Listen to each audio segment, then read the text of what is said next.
这届风台南台湾是无啥雨，也毋过风真透。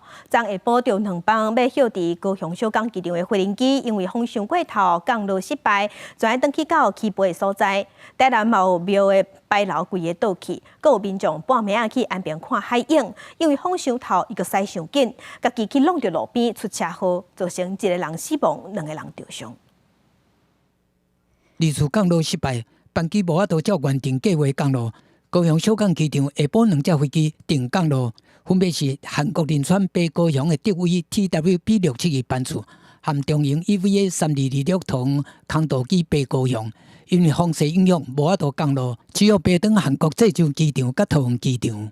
小犬风台的风速，高雄真有感觉。初4人伫味道区有测到11级阵风，市区公园嘛有真侪树栽，风吹甲哩哩落落倒伫涂骹。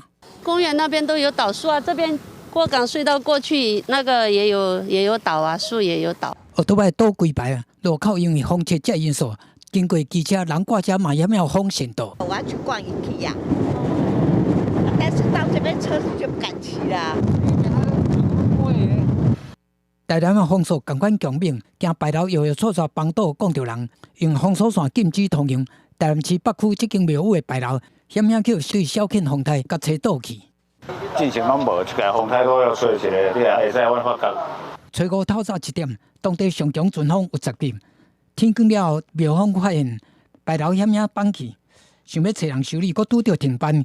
台南初4暗暝就开始透强阵风，福建路2段一栋大楼泰路落几片，警方赶紧采3角锥管制交通，嘛有起价紧锁互强风攻击，窗仔玻璃互风台掀甲脆菜菜。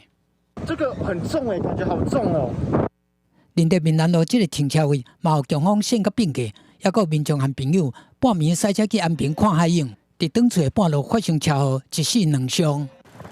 有可能是时速过快，打滑。其中许姓驾驶经送医急救后不治死亡，并经抽血检测无发现饮酒的情事。